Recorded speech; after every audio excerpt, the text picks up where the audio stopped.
என்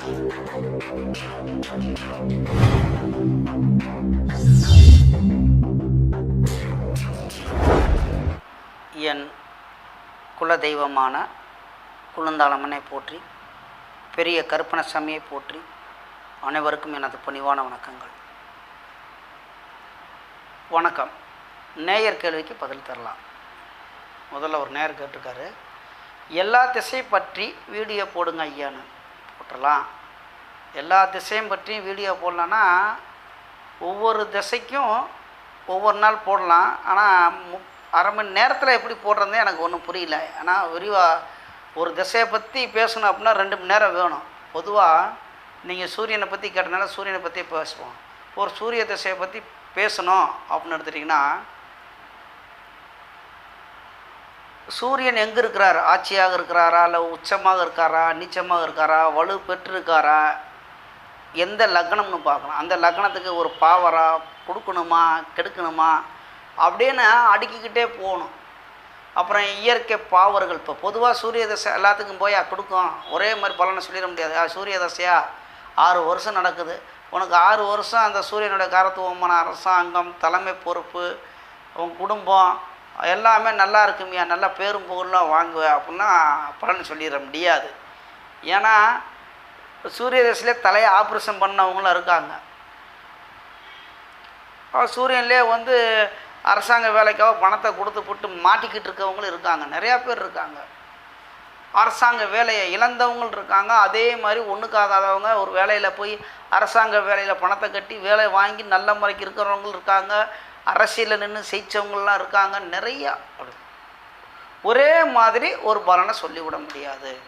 அப்போ சூரியனுக்கு வீடு கொடுத்தவன் எப்படி இருக்கான்? சூரியன் நண்பருடைய வீட்டில் இருக்காரா, ஸ்தான பலம் வாங்கியிருக்காரா, லக்னத்துக்கு எத்தனாவது பாவத்தில் இருக்கார், நல்ல பலனை கொடுப்பாரா, கெட்ட பலனை கொடுப்பாரா, அப்படி எடுக்கலாம். நிறைய விஷயங்கள் இருக்குது. அப்புறம் சாரநாதன், அப்புறம் நவாம்சத்தில் எப்படி இருப்பார் அப்படிலாம் இருக்குது. சரி, பொதுவாக சூரிய திசை, சந்திர திசை, செவ்வாய், ராகு, குரு, சனி, புதன், கேது, சுக்கிரன், இப்படி 9 கிரகத்துக்கும் இங்கே வகுத்துருக்காங்க. ஒவ்வொரு திசையும் இத்தனை வருஷம்னு. இப்போ அந்த திசா இப்போ சூரியனுக்கு 6, சந்திரனுக்கு 10, செவ்வாய்க்கு 7, இப்படி வரிசையாக போய்கிட்டே இருக்கலாம். அது அப்பங்க பேசலாம் அந்த தசாபத்தியை பற்றி. அந்த காலகட்டத்தில் ஒரு பொதுவாக ஒரு லக்கணத்துக்கு இப்போ ஒரு உதாரணத்துக்கு சொல்லணும்னா கொடுக்கறத பற்றி நல்லதே பேசுவோம்.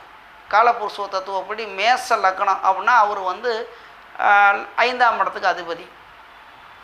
5ஆம் இடம் அப்படின்னாக்கும் பாக்கியத்தை கொடுக்கக்கூடிய ஒரு அதிபதி இந்த சூரியன். அப்போ மேச லக்கணத்துக்கு சூரிய தசை வரும்போது அவர் கொடுக்கணும், நல்லதை செய்யணும்.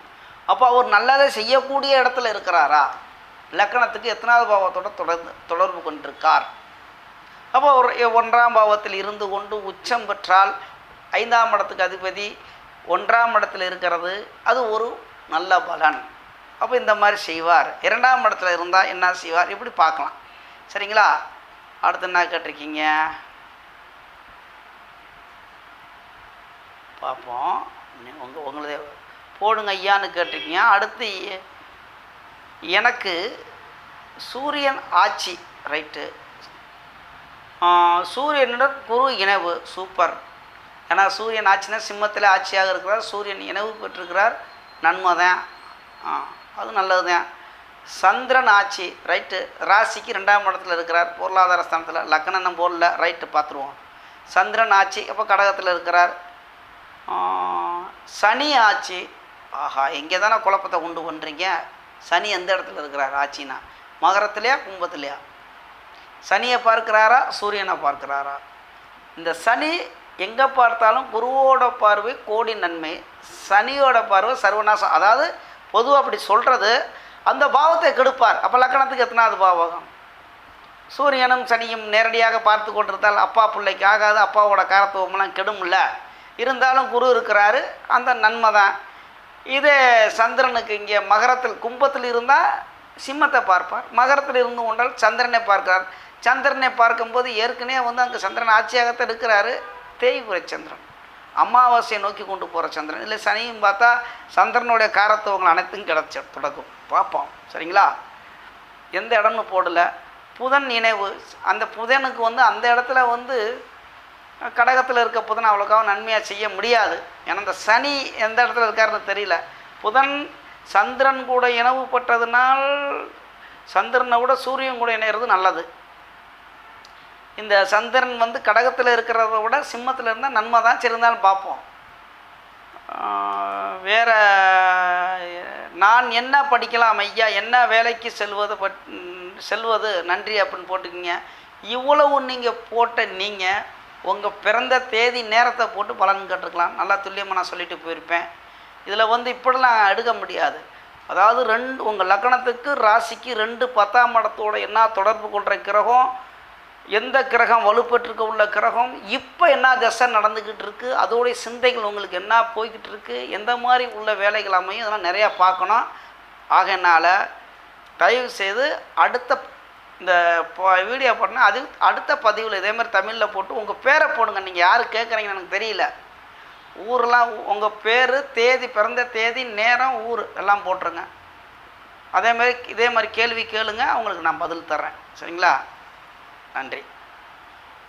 அடுத்து வந்து ஒரு நேர் கேட்டிருக்காரு, தயவுசெய்து பேரை முன்னாடி போட்டுருங்க. உங்கள் பேரை முன்னாடி போட்டிங்கன்னா எனக்கு நல்லா இருக்கும்ல, யாருக்கு நான் பதில் சொல்கிறேன் அப்படின்னு இருக்கேன். சரி, பார்ப்போம். என்ன கேட்டிருக்காருன்னா, அடுத்த நேயர், என் மகன் நீச்சல் பயில விரும்ப மாட்டேங்கிறான். இந்த நீச்சல் அடிக்க கற்றுக் கொடுக்குருவார் போல தெரியுது, அது தெரிய மாட்டேங்கிறாரு. குளத்துலையா, கடல்லையா, இல்லை ஆற்றுலையா, எங்கே போய் நீச்சல் கற்றுத்தர்றாருன்னு தெரியல. சரி, பார்ப்போம். நீச்சல் அப்படின்னு எடுத்தாவே கடகத்துக்கு வந்துடணும். அதுதான் நீர் ராசி. அங்கே தான் தண்ணியை பற்றி உள்ள ஆராய்ச்சிக்கூடிய ஒரு ராசின்னு எடுத்திங்கன்னா கடகம். அப்போ கடகம் எப்படி இருக்குது, அவர் எந்த லக்கணமாக இருக்கட்டும், கடகம் எப்படி இருக்குது? சல ராசி, இந்த தண்ணிக்கு உள்ளது கடகம். அடுத்து தைரியம் வேணும்ல, எதுவுமே தைரியமாக அவர் இப்போ தண்ணிக்குள்ளே இறங்கினா பயம் இல்லாமல், இப்போ இவரை போய் இழுத்துட்டு பக்கத்தில் தண்ணியை பார்த்து ஐயையோ என்னை விடுங்களான்னு கத்திக்கிட்டு ஓடி வருவார்ல, அப்படி இல்லாமல் தண்ணி தானே பார்த்துக்கலாம் அப்படி டவக்குன்னு அப்படி குதிக்கிற மாதிரி இருக்குன்னா தைரியம் வேணும்ல. அப்போ செவ்வாவோட நிலப்பாடு என்ன, 3ஆம் படத்துக்கு அதிபதியோட நிலைகள் என்ன, நிறையா பார்க்கணும். அப்போ நீங்களாம் அந்த பிறந்த தேதி நேரம் எல்லாம் போட்டு தான் பலன் கொடுக்க முடியும். இந்த மொட்டை கதாட்சி மாதிரி ஒரு மொட்டையாக கேட்டிங்கன்னா நான் எப்படி தான் பதில் தர்றது? எனக்கு நிறையா பேருக்கு பதில் கொடுக்கணும்னு ஆசை. இப்படி போட்டிங்கன்னா நான் எப்படி பதில் கொடுக்கறது? அப்போ நீச்சல், உங்கள் மகன் வந்து நீச்சல் அடித்து துணிச்சலாக ஒரு காரியத்துக்கு போகணும், பயம் இல்லாமல் போகணும் அப்படின்னா இவ்வளோ விஷயம் பார்க்கணும். அப்போ ஜாதகம் வேணும். இப்போ ஜாதகம் நான் பார்க்கணும்னா ராசி, லக்னம் இதெல்லாம் போடுங்க. நட்சத்திரம்லாம் அதை பற்றி கவலை கிடையாது. ஆனால் நான் இங்கே செக் பண்ணோம் பிறந்த தேதி, நேரம், எந்த ஊரில் பிறந்தார், அந்த ஊருக்குள்ளே உள்ள கிராமத்தை போட பக்கத்தில் உள்ள ஒரு சிட்டியை போடுங்க. ஒரு 200 கிலோமீட்டருக்குள்ளே வந்தால் நம்ம எடுத்துக்கலாம், ஒன்றும் பிரச்சனை இல்லை, பெரிய வித்தியாசம் வராது. இருந்தாலும் ஊரை போடுங்க, உங்களுக்கும் அடுத்த பதில் தரலாம். இப்படியே கேட்குறீங்க, நமக்கும் போர் அடிக்குது. அடுத்து ஒருத்தர் கேட்டிருக்காரு, அவர் சுரேஷ் பேர் வந்து லாஸ்ட்டில் போட்டிருக்காரு, பரவாயில்ல. இருந்தாலும் சுரேஷுங்கிறவர், அது பேரம்பட்டு இங்கிலீஷில். சரி, வணக்கம் ஐயா, எனக்கு கடந்த 8 வருடங்களுக்கு மேலாக சொரியஸ் மற்றும் சைனஸ் பிரச்சனைகள் மற்றும் அலர்ஜி சம்பந்தப்பட்ட பிரச்சனைகள் உள்ளது மற்றும் மூச்சு பிரச்சனை ஐயா, இது எப்பொழுது தீரும்,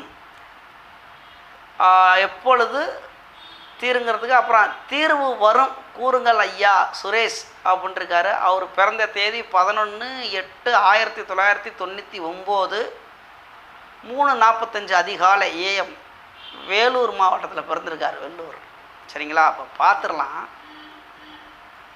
அது ஜாதகம் போடாத முன்னுக்கே ஒன்று சொல்லிடலாம்.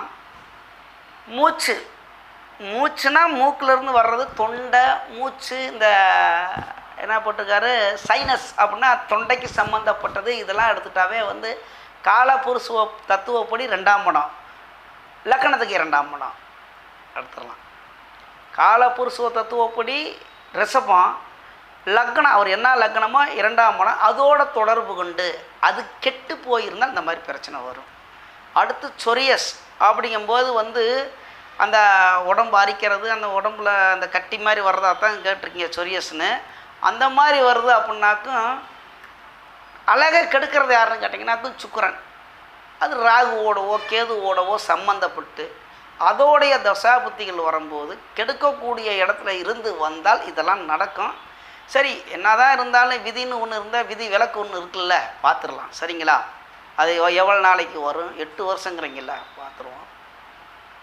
சுரேஷ், நீங்கள் பிறந்த தேதி 11/8/1999 அதிகாலை. அதிகாலையும் தான் எடுக்கலாம். 3 மணி 45 நிமிஷம் AM. வெள்ளூரில் பிறந்திருக்கீங்க. நிமிஷம் எடுத்துக்கலாம். உங்கள் ராசி கட்டத்தை வந்து ஸ்க்ரீனில் போட்டு அப்படியே பலன் சொல்லுவோம். சரிங்களா? வெள்ளூரில் பிறந்திருக்கார் 11/8/1999 3:45 புதன்கிழமை பிறந்திருக்கீங்க. ஆயில்ய நட்சத்திரத்தில் பிறந்திருக்கீங்க. புதன்கிழமை ஆயில்ய நட்சத்திரம். ராசினா கடக ராசி வந்துட்டார். சரி, ரைட்டு. ஸ்க்ரீனில் வரவங்க உங்கள் ராசி கட்டம் பார்த்துக்குங்க. லக்னமாக வர்றது மிதுன லக்னம். ராசி கடக ராசி. கடக ராசினாவே அஷ்டமச்சனி தானே போயிட்டுருக்குது. நானும் கடகம் தானே, அஷ்டமச்சனி தானே போய்கிட்டுருக்கு. அறிவிச்சு தானே ஆகணும். சரி, இதுக்கு அதுக்கு இல்லை. சரி, பார்ப்போம். அப்போ லக்கணம் மிதுன லக்னம், 2ஆம் இடத்தில் சூரியன், சந்திரன், ராகு, புதன். இந்த 2ஆம் இடம் சுத்தம். நான் டிகிரி வாட்ஸில் பார்ப்போம் எப்படி எப்படி கற்றுக்கணும். உங்களுக்கு வந்து டிகிரிலாம் போடுவோம். 3ஆம் இடத்தில் சுக்கிரன் வக்ரம், 5இல் செவ்வாய், 8இல் கேது, 11இல் குரு, சனி. இந்த இடத்துல வலுப்பெற்ற கிரகங்கள் எதுன்னு கேட்டிங்கன்னா பார்த்துருவோம். இந்த 2ஆம் இடத்துல இருக்கிற கிரகம் சந்திரன் ஆட்சி தான் இருந்தாலும் அவர் ராகு பிடியிலையும் சூரியனோட பிடியிலும் இருக்கிறார். இப்போ 24 டிகிரி சூரியன் அந்த கடகத்தில், 16 டிகிரி சந்திரன், அப்போ 8 டிகிரி எனவு. அப்போ அமாவாசை திதி தான். திதி பார்த்துக்கலாம். இங்கே ராகு வந்து 19 டிகிரி. அப்போ சூரியனையும் 19 டிகிரிங்கும்போது அதில் சூரியனுக்கும் ராகுக்கு உள்ள டிகிரி வந்து 6 தூரம். இங்கே சந்திரன்லேருந்து 3 டிகிரி விலகி இருக்கார். அப்படிங்கும்போது 2 பேர்த்தையுமே பீடிச்சு உள்ளார் இந்த ராகு. ராகு கிரண தோஷம், கிரகணம் இருக்குது இல்லைன்னு இல்லை. ராகுனால் சூரியனும் சந்திரனும் பாதிக்கப்பட்டு உள்ளார்கள் 2ஆம் இடத்தில். 2ஆம் இடம் அப்போ பாதிக்கப்பட்டு உள்ளது உங்களுக்கு. அந்த இடத்துல புதன் இருக்கிறார் அப்படின்னாக்கா அவர் அஸ்தங்கமே எதுவுமே கிடையாது. அஸ்தங்க தோஷமே இருந்தாலும் அஸ்தங்கம் கிடையாது புதனுக்கு. அவர் 6 டிகிரியில் இருக்கார். இருந்தாலும் புதனுக்கு அந்த இடம் வலுப்பெற்ற இடம் கிடையாது. புதனுக்கு பிடிக்காத இடம். லக்னாதிபதிக்கு அந்த இடம் பிடிக்காத இடம். ஆனால் ராகு கேரெல்லாம் தள்ளி தான் இருக்கார். சூரியன்ட்ட போய் அஸ்தங்கமெல்லாம் ஆகலை. 2ஆம் இடத்தில் லக்னாதிபதி இருக்கிறது வாக்குஸ்தானத்துக்கு கொஞ்சம் நன்மை தான். இருந்தாலும் அந்த கிரக சேர்க்கை, கிரக யுத்தத்தில் அங்கே மாட்டிக்கிட்டார். கொஞ்சம் சுமாரான பலம் தான். லக்கணத்தவே நீச்ச சனி பார்க்குறாரு 3ஆம் பார்வையாக. சரிங்களா? நீங்கள் என்ன திதி பிறந்திருக்கீங்க அதை பார்க்கணும். அமாவாசை திதி தானா? கிருஷ்ணபட்ச தேய்புர அமாவாசை திதி தான் பிறந்திருக்கீங்க. அப்போ சந்திரன் சுத்தம் ஒளி இழந்து போச்சு. ராசிக்குநாதன் ஒளி இழந்து உள்ளார். லக்னத்துக்கு நாதன் ஒளி இழந்த கிரகத்து கூட பாவரோட தான் மாட்டிக்கிட்டார். இந்த புதன் போய் என்ன அப்படின்னு கேட்டிங்கன்னா, நல்லவர்களோட சேரும்போது நல்ல பலனை கொடுப்பார், தீயவர்களோட சேர்ந்து இருக்கும்போது தீய பலனை கொடுப்பார். ரவுடி கூட சேர்ந்து இருந்தால் வெட்ட செய்வார். புதன் அப்படின்னா ஒரு குழந்தையோட அழிக்கிரகம். நம்ம சிரித்தா அதுவும் சிரிக்கும், நம்ம அழுதா அதுவும் எதுக்குன்னே தெரியாது. நம்ம வாட்டில் கை கொட்டி சிரித்தோம்னா புதன் அது வாட்டில் கை கொட்டி ஏன்னு சிரிக்கும். ஏன்னா நீ சிரித்தா நானும் சிரிக்குங்க. புரியுதுன்னு நினைக்கிறேன். ஏன்னா இந்த புதன் வந்து அந்த மாதிரி யார் கூட சேர்ந்துருக்காங்களோ அது மாதிரி ஆக்டிங் பண்ணும். நடிகர் இல்லையா? அது வேறு நிறையா சொல்லலாம் புதனை பற்றி. இப்போ உங்களுக்கு வந்து அஷ்டம சனி வேறு நடக்குது. இப்போ வந்து சுக்கிரதசை வேறு நடந்துக்கிட்டு இருக்குது. சுக்கிரதசை வந்து 2023 போன வருஷத்துல இருந்து தான் 31/3/2023 தான் சுக்கிரதசை வருது. சுக்கிரதசை சுக்கிர புத்தி வந்து 2026 வரைக்கும் இருக்குது, ஜூலை வரையிலிருந்து. இப்போ இந்த சுக்கிரனால தான் தொண்டை பிரச்சனை 2ஆம் இடத்தை அப்படின்னு கேட்டிங்கன்னா, அவர் 3ஆம் இடத்தில் இருக்கிறார். லக்னத்துக்கு 12ஆம் இடத்துக்கும் 5ஆம் இடத்துக்கும் அதிபதி. அப்போ இந்த சுக்கிரன் அப்படிங்கிறது வந்து அழகை கெடுக்கக்கூடியவர். எடுத்துடலாம். ஐயா வக்ரம் இருக்குன்னு அங்கே வக்ரமான ஆகிட்டு. சுக்கிரன் யாரோடைய சாரம் வாங்கியிருக்கிறாரு? கேதுவோட சாரம் வாங்கியிருக்கார். சூரியனோட வீட்டில் இருக்கார். சூரியன் வீடு கொடுத்தவன் போய் எங்கே உட்காந்துருக்கான்? லக்னத்துக்கு மாரகாதிபதியான மாரகஸ்தானத்தில் உட்காந்துருக்கான். இந்த லக்கணத்துக்கு மாரகஸ்தானத்தில் சூரியன் வீடு கொடுத்து உட்காந்துருக்கான். தன் மனைக்கு 9ஆம் இடத்துல இருக்கேன், அது பிரச்சனை கிடையாது தான். சூரியன் வலுவாத்தான் இருக்கேன், உச்சமாக இருக்கு. இது சூரியன் கிடையாது, நான் குருவை பார்த்துக்கிட்டு இருக்கேன். சாரி, சுக்கிரனுக்கு வீடு கொடுத்த சூரியன் சந்திரனுடைய ஒளியை கெடுத்து அமாவாசை சந்திரன் கூட இனவு பட்டு ராகுவோட பிடியில் மாட்டிக்கிட்டார் வீடு கொடுத்தவன். சரி, சாரநாதன் யாரோட சாரம் வாங்கியிருக்கார் அப்படின்னு கேட்டிங்கன்னா, இந்த சுக்கிரன் கேது சாரம் பெற்று உள்ளார். சுக்கிரன் சுக்கிரன் எங்கேயா இருக்காருப்பா? சுக்கிரன் 8 டிகிரியில் மக நட்சத்திரத்தில் இருக்கிறார் அந்த இடத்துல. அப்போ கேதுவோட சாரம் பெற்றுள்ளார். அப்போ சாரநாதன் தன் வீட்டுக்கு 6ம் லக்கணத்துக்கு 8லையும் போய் மாட்டிக்கிட்டார், அந்த சாரம் கொடுத்த கேது. சரி, அந்த கேதுவுக்கு வீடு கொடுத்தவன் நீச்சம். நீங்கள் 8 வருஷமாக சொல்கிறீங்கல்ல, 8ஆம் இடத்துல இருந்து கொண்டு கேது திசையில் அந்த கேதுக்கு வீடு கொடுத்தவன் நீச்சம் பெற்று விட்டால் அவனே 10ஆம் பார்வையாக சனியும் பார்க்கிறான், இங்கே 4ஆம் பார்வையாக செவ்வாயும் பார்க்கிறான். அப்போ சனி பார்வை பெற்ற கேது, செவ்வாய் பார்வை பெற்ற கேது 8ஆம் இடத்துல இருக்கும்போது 8ஆம் இடம் அசிங்கம், கேவலம், துன்பம், துயரம், உயிர் பயம், ஜெயில் வாழ்க்கை, இது அனைத்தையும் கொடுக்கணும். இதில் ஏதாவது ஒன்று அப்படி எடுத்துக்கலாம். இப்போ உங்களுக்கு நோயை கொடுத்துருக்கார், தீராத நோய். 8 வருஷம் நீங்கள் தானே போட்டுக்கிங்க. எத்தனை வருஷமாக இருக்குதுன்னு சொல்கிறீங்க? கிட்டத்தட்ட ஐயா பிரச்சனை, மூச்சு பிரச்சனை. ஐயா எனக்கு வணக்கம், பெருசு மற்றும் சைனீஸ் பிரச்சனை அலர்ஜி சம்மந்தப்பட்ட உள்ளது ஐயா எனக்கு கடந்த 8 வருஷமாக. பாவம், கேது திசையில் இருந்தே நீங்கள் ரொம்ப படாத பாடு தான் பட்டுக்கிட்டு ரொம்ப பிரச்சனையில் தான் சந்திச்சுக்கிட்டு இருக்கீங்க. இப்போ சுக்கிரதசை வருது. இந்த சுக்கிரன் கொடுக்குமா கெடுக்குமானாக்கா 5க்கும் 12க்கும் அதிபதி இந்த லக்கணத்துக்கு சுபர். அப்போ இவர் லக்கணத்துக்கு நன்மையை செய்யணும். 3ஆம் இடம்னா முயற்சி, கீர்த்தி, தைரியம், புகழ், அந்தஸ்து. அந்த 3ஆம் இடத்துக்குள்ள ஒரு சகோதர ஸ்தானங்கள், உடன் பிறந்த இளைய சகோதரர்களுக்கெல்லாம் நன்மையை கொடுக்கக்கூடிய அந்த இடத்துல இருக்கிற சுக்கிரன் நன்மையை செய்யணுமா அப்படின்னாக்கும் வக்ரமாக இருக்கார் 3ஆம் இடத்துல. அது ஒரு பரவாயில்ல தான். குருவும் பார்க்கிறார், கேதுவோட சாரம் பெற்று உள்ளார். அப்படிங்கும்போது இந்த கேது திசை அளவுக்கு பாதிப்பு வராது. இந்த சுக்கிரதசை உங்களுக்கு இந்த கட்டி, இந்த சொரியஸ் இதெல்லாம் கொஞ்சம் கொஞ்சமால் தீரும். நீங்கள் இந்த தொண்டை பிரச்சனை சொல்கிறீங்க பாருங்க 2ஆம் இடத்துல. இந்த 2ஆம் இடத்துல இருந்து அம்புட்டு பயிலும் பார்க்குறேன் எங்கே அந்த கேதுவை. அப்போ அந்த கேது அந்த ராகு கேதுகள் பார்க்குறவன், இணையிறவன், சேர்றவன் எல்லாப்பத்தோடைய வேலையும் நீங்கள் செய்யணும். இதான் ரூல். அப்படிங்கும்போது இந்த கேது தசையில் உங்களுக்கு இந்த தொண்டை பிரச்சனை அது இது எல்லாத்தையும் செஞ்சு முடிச்சாச்சு. இப்போ உங்களுக்கு சுக்கிரதசை, சுக்கிர புத்தி சுமாரான பலனை தான் கொடுக்குவார். ஆனால் உங்களுக்கு நல்லதை செய்யணும். என்ன சொல்லிடுறேன் அப்போ இந்த சுக்கிரதசை, சுக்கிர புத்தி 30/7/2026 வரைக்கும் இந்த சுக்கிரதசை, சுக்கிர புத்தி நடந்துக்கிட்டு இருக்கு. அப்போ இந்த சுக்கிரன் உங்களுக்கு யார் அப்படின்னு கேட்டிங்கன்னா, காலபுருஷ தத்துவப்படி 2ஆம் இடத்துக்கும் அதிபதியும் உங்கள் லக்னத்துக்கு 3ஆம் இடத்துல இருக்கிறார். அவர் சாரம் வாங்கியிருக்கிறது கேதுவோட சாரம் வாங்கியிருக்கார். அப்படிங்கும்போது உங்களுக்கு இந்த மாதிரி பிரச்சனையெல்லாம் கொடுக்க செய்வார். சரி, இந்த பிரச்சனையிலிருந்து நம்ம தப்பிக்கணும், மீண்டு வரணும் அப்படின்னா அது என்ன அப்படின்னா அதுக்கு உள்ள ஒரு அதி தேவதைகள் இருக்குது. இப்போ உதாரணத்துக்கு சொல்லணும் அப்படின்னாக்கும், இப்போ நீங்கள் என்ன நட்சத்திரத்தில் பிறந்துக்கீங்கன்னு கேட்டிங்கனாக்கும் ஆயில்ய நட்சத்திரம், அதுக்கு அதிபதி புதன். அப்போ புதன் அப்படின்னாக்கும் திருமால், பெருமாளுக்குள்ள நட்சத்திரம். சரிங்களா? உங்கள் லக்னம் அப்படின்னு எடுத்துக்கிட்டிங்கனாக்கும் புதன் தான், லக்கணத்துக்கு அதிபதியும் புதன் தான். மிதுன லக்கணமா? மிதுன லக்கணம் அப்படிங்கும்போது கடகராசி மிதுன லக்கணம். அப்போ மிதுன லக்கணத்துக்கு அதிபதி புதன். அப்போ புதனுடைய அது அதி தேவதைகள் யாருன்னு கேட்டிங்கனாக்கும் திருமாலோடைய அவதாரங்கள் தான். இப்போ நட்சத்திரத்துக்கும் அதிபதி அவர் தான் வந்துடுறாரு, லக்கணத்துக்கு அதிபதியும் அந்த பெருமாள் தான் வந்துடுறாரு. அவருடைய அதி தேவதைகளை வழிபடணும். அவருடைய அவதாரமான பெருமாளுடைய அவதாரமான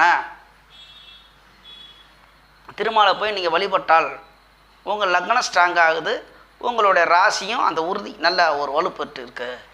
இப்போ நடக்கிற தசை சுக்கிர தசை, அது கெட்டவனாகிக்கட்டும் நல்லவனாகிக்கட்டும் அவனை வலுப்படுத்தணும், நம்ம போய் சரணகர்த்தியாக ஆகணும். அப்படிங்கும்போது சுக்கிரனுடைய காரத்துவமான துர்க்கை அம்மன் வழிபடணும். என்ன அப்படின்னு கேட்டிங்கன்னா, இப்போ வந்து ஒரு நோய் வந்துருச்சு, காய்ச்சலை வந்துருச்சு, இல்லை ஒரு வியாதி வந்துருச்சுன்னா அதுக்கு டேப்லெட்டு சாப்பிட்டு தான் ஆகணும், மாத்திரைகள் சாப்பிட்டாகணும், ஊசி போடணும். இந்த மாதிரி தான் புண்ணாக இருந்தால் மருந்து போடணும், அப்போ தான் ஆறும். அதே மாதிரி தான் ஒரு ஜோதிடத்தை வந்து நீங்கள் ஜாதகம் பார்க்குறீங்க. அப்போ அவர் சொல்லுவார், இந்தந்த கிரக நிலை எப்படி இருக்குது, அதை போய் நீங்கள் போய் அந்த கோயிலுக்கு போய் அதுக்குள்ளே ஒரு விளக்கு போட்டு சாமி கும்பிடுங்க, இது நிவர்த்தி ஆகும் அப்படின்னாக்கா கொஞ்சம் கொஞ்சமாக தான் இதிலிருந்து இப்போ மீண்டு வரணும். அதிலிருந்து வந்து அது எல்லாமே அந்த நோய்பாடு இல்லாமல் மீண்டு வரணும் அப்படின்னா அதோடைய அதிதேவதைகளை போய் நீங்கள் போய் வணங்கணும். அப்போ துர்க்கை அம்மனுக்குள்ளே அந்த கோயிலில் போயிட்டு விளக்கு போடணும். அதுக்கு எத்தனை வாரம் அப்படின்னு நீங்கள் கேட்டிங்கனாக்கா ஒரு 9 வாரம் போடலாம். இல்லை உங்களுக்கு எப்போல்லாம் தோணுதோ, இது துர்க்கை அம்மன் கோயில்னால் வெள்ளிக்கிழமை தான் திறக்குவாங்க. அப்போ வெள்ளிக்கிழமை கடுவு போயிட்டு நீங்கள் போய் அங்கே போய் என்ற காசு இல்லை நாங்கள் போகிறதுக்கெலாம் அப்படின்னாக்க நீங்கள் போய் அங்கே அந்த அர்ச்சகர், அங்கே உள்ள பூஜை செய்கிறவர், பூசாரிங்களாம் அர்ச்சகர்னு சொல்லலாம், அவர் வந்து அந்த தீவாரதனை தட்டெடுத்து அந்த விளக்கு அப்படி காமிச்சு அவருக்கு வந்து அந்த மந்திரங்கள் சொல்லும்போது அந்த ஒளியை நீங்கள் பார்க்கணும். அப்போ உங்கள் வாழ்வில் வெளிச்சம் வரும். இது பரிகாரம். இதெல்லாம் இப்போ நீங்கள் உங்களுக்கு சொல்லிக்கிட்டு வர்றேன் அப்படின்னா இதெல்லாம் செய்யணும். இப்போ ஜாதகம் பார்த்துட்டேன் எதை சொல்கிறாங்க நம்மளும் இருப்போம் அப்படின்னா அது குணமாகாது. டாக்டர்கிட்டே போகணும். இந்த மாதிரி அதிதேவதைகள் நமக்கு என்னெல்லாம் ஃபால்ட்டாக இருக்கோ அதை வலுப்படுத்தணும். இப்போ கெட்ட கிரகமே ஆகட்டும், நமக்கு கெடுதல் பண்ணுறதே ஆகட்டும், ஒரு அடிச்சுக்கிட்டே இருக்கேன், அவனை கும்பிட்டு ஐயா என்னை விட்டுறா சாமி என்னால் முடியலனாக்கா விட்டுட்டு ஓடி போயிடுவேன். நீ என்னடா செய்கிறதுன்னு நம்ம வீட்டில் சட்டை ஒன்றாமல் இருந்தால் என்னடா நம்ம சொல்ல ஒன்றும் கண்டுக்க மாட்டேன்னு அடிச்சுக்கிட்டே தான் இருப்பாங்க. இப்போ இந்த லக்னத்துக்கு வந்து சுக்கிரன் வந்து கொடுக்கத்தான் செய்யணும், கெடுக்கவே கூடாது. 12க்கும் 5க்கும் அதிபதி காலப்புருஷத்தை கூட 2ஆம் இடத்துக்கு வந்துடுறாரு. இப்போ இதிலிருந்து நீங்கள் தப்பிக்கணும். சுக்கிரனுக்கு அதிதேவதையான துர்க்கை அம்மனை வழிபடணும். ரைட்டு. நீங்கள் அமாவாசை திதியில் பிறந்திருக்கீங்க, எடுத்துடலாம். அமாவாசை அப்படின்னாக்கா முன்னோர்கள். என்னங்கய்யா நீங்கள் முன்னோர்களை போய் இப்போ சொல்கிறீங்களே, அதுக்கு இதுக்கு என்ன அப்படின்னா அமாவாசை என்றாலே வந்து முன்னோர்கள் தான். சரி, உங்கள் லக்னத்துக்கு 9ஆம் இடத்துக்கு அதிபதி சனி நீச்சம். சனி நீச்சம், அந்த வீடு கொடுத்தவன் தான் பார்க்குறேன், அவன் 5ஆம் இடத்துல இருந்தாலும் வந்து அந்த நீச்ச பங்கமாகிறாரா அப்படின்னா வக்ரம் எதுவுமே கிடையாது. நீச்சன் இருக்கார், குரு கூட இணைஞ்சிருக்கார், அவ்வளோதான். அவனை வலுப்படுத்தணும். 9ஆம் இடத்துக்கு அதிபதியை வலுப்படுத்தணும். இங்கே 5ஆம் இடத்துக்கு அதிபதியும் போய் வக்ரம் ஆகி போயிட்டார். அவர் 3ஆம் இடத்துல தன் வீட்டுக்கு 11லையும் 5ஆம் இடத்துக்கு அதிபதி சுக்கிரன் போய், ஆனால் குரு பார்க்கிறார், எல்லாத்தையுமே குரு பார்க்கிறார். குரு வந்து 5, 9, 9ஆம் இடத்துக்கு அதிபதி கூட இருக்கிறார், 5ஆம் இடத்தை குரு பார்க்கிறார். இருந்தாலும் அந்த குரு கெட்டு போயிருக்கிறார். அப்போ நீங்கள் உங்களுடைய குலதெய்வம், உங்களுடைய முன்னோர் பத்திரகாளி, நீங்கள் வெறும் பரிகாரமாக சொல்கிறீங்க அப்படிங்கிறீங்களா? குணமாக வேணாமா? நீங்கள் நான் எதுவுமே சொல்லலை, நீங்கள் ஓட்டில் இருங்க, உங்களுக்கு என்ன தோணுதோ அதை செய்யலாம். இதெல்லாம் வழிபட்டு வந்தால் நீங்கள் குணமடையலாம். இப்போ யாரெல்லாம் சொல்லியிருக்கேன், நட்சத்திரத்துக்கு அதிபதி, திதிக்கு உள்ள ஒரு அதிபதி, திதி அமாவாசை திதினாகும், அதுக்குள்ளே முன்னோர்கள் பத்திரகாளியை சொல்லியாச்சு. நான் கர்ணம்லாம் சொல்லலாம். அப்புறம் கர்ணக்குன்னா ருத்ரான் இன்னொங்க வருதா சொல்கிறீங்கன்னா இவ்வளோ கோவிலுக்கு எங்கிட்டு போகிறதுங்க, அதெல்லாம் வேணாம். திதி, நட்சத்திரம், லக்னத்துக்கு அதிபதி, ராசிக்கு அதிபதி. அப்போ ராசியில் விட்டுருங்க. ராசியில் வந்து அங்கே சந்திரன் தான், நாங்கள் சந்திரன்லாம் ஒன்றும் வேணாம். இப்போதைக்கு வந்து சுக்கிரனுடைய தசை தான் நடக்குது. இப்போ உங்களுக்கு யாரெல்லாம் குணப்படுத்துவாங்க அப்படின்னா நட்சத்திரத்துக்கும் லக்னத்துக்கும் அதிபதி ஒரே ஆள் தான், புதன் தான் வர்றார். அப்போ புதனுக்கு உள்ள அதிதேவதை யார் அப்படின்னு கேட்டிங்கன்னா திருமால். பெருமாளுடைய அவதாரமான எந்த கோயிலுக்கு வேணாலும் போகலாம். 1. உங்களுடைய திதி அப்படின்னு எடுத்துக்கிட்டிங்கன்னா அமாவாசை திதி. இந்த அமாவாசை திதி, இதுலேயும் அமாவாசை திதி வந்து தேய்புரையா வளர் உரையா அப்படின்னு கேட்பீங்க. அதையும் பார்த்துருவோம். தேய்புரையா வளர் உரையா, அதுலேயும் கூட சில பேர் அதை கேட்கத்தானே செய்வாங்க. ஐயா நீங்கள் வாட்டில் திதி அதுக்கு என்ன அப்படின்னு பார்த்துருவோம். அமாவாசை திதி, திதி அமாவாசை கிருஷ்ணபட்ச தேய்புரை தான். அப்போ அப்படிங்கும்போது நம்மளுடைய நீங்கள் இந்த நட்சத்திரத்துக்கு அமாவாசை திதிங்கும்போது உங்களுடைய முன்னோர் குலதெய்வம் பத்திரகாளி. காளி வந்து வெக்காளி, பத்திரகாளி, ஊரக்காத்த காளியம்மன், மலையாளத்து காளின்னு காளி அப்படிங்கிறது நிறைய இடத்துல இருக்குது காளி தெய்வம். அது பத்திரகாளி அப்படிங்கிறது பத்திரகாளியை தான் நீங்கள் தொலைவி பிடிச்சாலே வேணாம். ஊரில் இருக்க கிராம தேவதைகளில் காளியம்மன் அப்படி இருக்கும் கோயில், அங்கே போய் வழிபடுங்கள். வழிபடுனா அந்த விளக்கு போடணும், ஒளி தான்.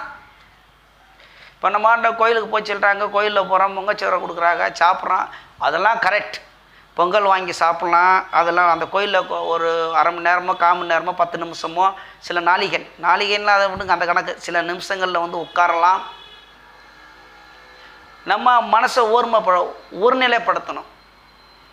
நம்ம சில பேர்லாம் கோயிலுக்கு போனால் அங்கே தான் அந்த பக்கத்து வீட்டு கதையெல்லாம் பேசுவாங்க. கோயிலுக்கு போகிறோம்னா சில விதிமுறைகள்லாம் இருக்குது. எங்கேயோ சொல்லிக்கிட்டு இருக்கீங்கிறீங்களா? ஏன் இவ்வளோ மெனக்கெட்டு சொல்லிக்கிட்டு இருக்கேன்னா நீங்கள் இவ்வளோலாம் கேட்டிருக்கீங்க, நீங்கள் நல்லா ஆகணும். சிறு வயசு இல்லையா? நீங்கள் எப்போ பிறந்திருக்கீங்க? 99, 25 வயசு தானே சுரேஷ்? 25 வயசு. அப்படிங்கும்போது உங்களுக்கு வந்து நான் நல்ல பலனை சொல்ல வேணாமா? நீங்கள் நல்ல குணம் ஆகணும்ல. சரி நான் வேலைக்கு போயிடுறேங்க, இதெல்லாம் இல்லைன்னா உங்கள் தாயார்கிட்ட சொல்லி அந்த கோயிலில் போய் உங்களை நினச்சி வேண்டுங்க, நேரம் கிடைக்கும். அதெல்லாம் இல்லை வீட்டிலே வந்து நான் சொல்கிற தெய்வங்கள்லாம் நினச்சி நீங்கள் விளக்கு போட்டு கும்பிடலாம். வெள்ளிக்கிழமை வேலைக்கெல்லாம் போயிட்டு வந்து சாயங்காலமாக கும்பிடலாம். வெள்ளிக்கிழமைனா எல்லாத்துக்கும் ஆயிடுச்சு, பத்திரகாளிக்கு ஆகிடுச்சு, துர்க்கையம்மனுக்கு ஆகிடுச்சு, உங்கள் முன்னோர் குலதெய்வத்துக்கு வந்துருச்சு. சனிக்கிழமை தான் பெருமாளை கும்பிடணும். அதை எடுத்துக்கலாம். ஒவ்வொருத்தருக்கும் ஒவ்வொரு கிழமை இருக்குல்ல. உங்கள் லக்னத்துக்கு அதிபதியும் நட்சத்திரத்துக்கு அதிபதியான புதன், இவ்வளோ விஷயங்கள் இருக்குல்ல. வேறு எவ்வளோதான். இதெல்லாம் உங்களுக்கு நல்லா விரிவாக சொல்லியிருக்கேன். ஏன்னா அந்த எந்த தெய்வத்தை வழிபாடணும், பரிகாரம் நான் சொல்லலை. இதை வந்து பரிகாரங்கிறது வேறு. பரிகாரம் அப்படின்னா நான் உங்கள்கிட்ட காசை வாங்கிட்டு நான் ஏதாவது பூஜை பண்ணுறேன், இப்படி செய்கிறேன் அப்படின்னா தான் அதுதான் பரிகாரங்கள்னு ஓடி போயிடும். நான் சொல்கிறது வந்து வழிபாடு அப்படி எடுத்துக்கலாம். தெய்வங்களை போய் வழிபாடுங்கள், தெய்வத்தை நம்பிக்கையோடு போய் வழிபாடுங்கள், உங்களுக்கு நல்லதே நடக்கும். இதில் இருந்தெல்லாம் காப்பாற்றப்படுவீங்க. சுக்கிர தசை மீண்டும் சொல்கிறேன் உங்களுக்கு கொடுக்க செய்யும். இந்த கேது தசை மாதிரி ரொம்ப பாதிப்பு வராது. சுக்கிர தசை சூரிய புத்தியில் நீங்கள் நல்லா இருப்பீங்க. சுக்கிர தசை எந்த ஒரு தசை புத்தியிலையும் வந்து சொந்த புத்தியில் வந்து அவ்வளோக்காக வேலை செய்யாது. இப்போ அது எப்போ வருது அப்படின்னு கேட்டிங்கன்னா 30/7/2026 மேலே சுக்கிர தசை சூரிய புத்தி வருது. அப்போ பரவாயில்லை. அதில் இருந்து என்ன தான் இருந்தாலும் பாதித்தாலும் இந்த சுக்கிரன் அதுக்கு இப்போ என்ன அப்படின்னு கேட்டிங்கன்னா ஒரு வழி நடத்தவர் தான் மெயின். ஒரு கூட்டமாக இருந்தாச்சுக்கு கூட்டத்துக்கு தலைவன் யாரும் அவள் தான். மற்றவங்கன்னா வந்து அவங்க இஷ்டத்து இப்போ கபடி குழு எதாக இருந்தாலும் அந்த குழு தலைவர் சொல்கிறது தான் மற்றவங்க செய்வாங்க. அதே மாதிரி இப்போ தசை நடக்குதுன்னா அதுக்கு தலைவன் யாருன்னா தசாநாதன் தான். புத்திநாதன்லாம் அவ்வளோக்காக கிடையாது. அப்புறம் கொஞ்சம் சேட்டை பண்ணுறவங்க இருப்பாங்கள்ல. இப்போ ஒரு குடும்பத்தில் அப்பாவை எடுத்துக்கலாம். அப்பாவை மீறி குழந்தைகள் செய்யாது. அப்பா பேச்சை கேட்காத குழந்தைகள் இருக்காங்கள்ல சில குடும்பத்தில். அதே மாதிரி அப்போ இந்த தலைவன் ஒரு தசாபுத்தி நடக்கும்போது அந்த தசைக்கு தலைவன் யாருன்னு கேட்டிங்கன்னா அந்த தசாநாதன். புத்திநாதன் வந்து குழந்தைகள் மாதிரி. அந்த இடத்துக்கு அந்த இதில் அப்படித்தான் எடுத்துக்கணும். அப்போ புத்தி வந்து தசையை மீறி புத்தி வேலை செய்யாது. அப்போ வேலை செய்யும்போது ஏன் அப்படி சொல்லி வரேன்னா புத்திநாதனுங்கள்லாம் வந்து பித்னாமடத்துக்கு அதிபதி. இப்போ ஒரு உதாரணம் சொல்லணும். இன்னும் இப்போ புதனுக்கு எடுத்துருவான். இந்த சுக்கிரன் வந்து உங்களுக்கு லக்னத்துக்கு 3ஆம் இடத்துல இருக்கார். சூரியன் அப்படின்னு கேட்டிங்கன்னாக்கா 3ஆம் இடத்துக்கு அதிபதி போய் தன் வீட்டுக்கு 12லேருந்து 2ஆம் இடத்துல இருப்பார். அப்போ எப்படிங்கய்யா வேலை செய்வார்னாக்க கண்டிப்பாக வேலை செய்வார். இந்த 3ஆம் இடம் புகழ், கீர்த்தி, வெற்றி, அந்த சின்ன இடைஞ்சல்லாம் அதுக்கு செய்வாரா அப்படின்னு கேட்டிங்கன்னாக்கும் செய்ய முடியாது. அங்கே சூரியன் அந்த இடத்துல வலுவாத்தான் இருக்கார். எல்லாத்தையுமே அஸ்தங்கம் பண்ணிட்டார். சந்திரனோட ஒளியில் அவர்கிட்ட தான் இருக்குது. ஆகிறனால நல்லாயிருக்கும். உங்களுக்கு சுக்கிரனை 10ஆவதுக்கு குருவும் பார்க்கிறார். அஸ்தங்கமே ஆனாலும் இதில் சுக்கிரனுக்கும் புதனுக்கும் வந்து அஸ்தங்கம் தோஷத்தை அதிகமாக எடுக்க வேணாம். ஏன்னா முக்கூட்டுக்காரங்க பக்கத்துலேயே போய்கிட்டு இருக்கோம். அதனால் உங்களுக்கு நல்ல பலன் தான். சரிங்களா? அப்போ நான் சொன்ன மாதிரி நீங்கள் அந்த தேவதைகள் அந்த தெய்வத்தெல்லாம் போய் வழிபாடு செய்யுங்கள், உங்களுக்கு நல்லது நடக்கும். சரிங்களா? இதே போல் என்னுடைய இந்த வீடியோவை பார்த்து கொண்டிருக்கும் யூடியூப் நேயர்கள் சொந்தங்கள், உங்களுக்கு சந்தேகங்கள் இருந்தால் தமிழில் தான் எழுத்து வரணும். இங்கிலீஷ் எனக்கு சுத்தமாக படிக்க தெரியாது. அதனால் நான் வந்து சங்கடப்படுறதுக்கு வாய்ப்பே கிடையாது. படிக்க தெரியலன்னு எனக்கு தெரியாதுன்னு சொல்கிறதுனால அந்த இடத்துல நான் சங்கடப்படுறதுக்கு வேலை கிடையாது. தமிழ் தான் எனக்கு தெரியும். மற்ற லாங்குவேஜ்னால் மலையாளம் கன்னடம்லாம் கொஞ்சம் பேசுவேன். இருந்தாலும் இங்கிலீஷ் எனக்கு சுத்தமாக தெரியாது. இங்கிலீஷில் டைப் அடிச்சு எழுதாங்க, நான் என்னால் பதில் கொடுக்க முடியாது. தமிழில் அதே மாதிரி பிறந்த தேதி, பிறந்த நேரம், பிறந்த ஊர் போட்டு உங்களுடைய கேள்வி என்னான்னு கேளுங்க, கண்டிப்பாக நான் பதில் தர்றேன். சரி, என்னுடைய நேரில் இப்போ ஃபோன் மூலியமாக நீங்கள் ஜாதகம் பார்க்கணும், என்கிட்ட நீங்களும் பேசணும் அப்படின்னா என்னுடைய வாட்ஸ்அப் நம்பர் இருக்குது, கொடுத்துருக்கு. அந்த நம்பருக்கு நீங்கள் வாங்க. அது வந்து ஓசி கிடையாது, இது ஓசி தான். இது யூடியூப்பில் வர்றதுக்கெலாம் காசு கிடையாது, பேமெண்ட்டு கிடையாது. இதில் பலன் சொல்லுவேன் நேரம் கிடைக்கிறப்ப. உடனே பலன் கேட்டுக்கணும், என்கிட்ட வந்து பேசி நேரடியாக நீங்கள் தொடர்பு கொள்ளணும் அப்படின்னா அதுக்கு ஃபீஸ் இருக்குது, அது ஓசி கிடையாது. சரி, சொல்லிடணும்ல. எல்லோரும் வந்து ஃபோன் பண்ணிக்கிட்டு அப்புறம் ஐயா எனக்கு எப்படி இருக்குது அப்படி இப்படினாலும் என்கிட்ட நான் பேசணும், சின்னதாக பலன் சொல்லணும்னாலும் என்கிட்ட அது நான் பேசி உங்கள்கிட்ட நேரடியாக ஃபோனில் தொடர்பில் வரணும்னா ஃபீஸ் இருக்குது. மற்றபடி நீங்கள் இதே மாதிரி பார்த்துக்கணும், எப்போயாவது என் வீடியோ போட்டோம் அப்படின்னு கமெண்டில் போட்டிங்கன்னா எனக்கு நேரம் கிடைக்கிறப்ப போட்டுக்கிட்டே இருப்பேன். அதுக்குன்னு ரொம்ப லேட்டாலாம் போட மாட்டேன், உடனே நேரம் கிடைக்கிறப்ப போட்டுக்கிட்டு தான் இருப்பேன். அது ஃப்ரீயாக போட்டலாம். சரிங்களா? நமது யூடியூப் சொந்தங்கள் அனைவரும் வளமுடன் வாழ்வீர்கள், நன்றாக இருப்பீர்கள். நன்றி, வணக்கம்.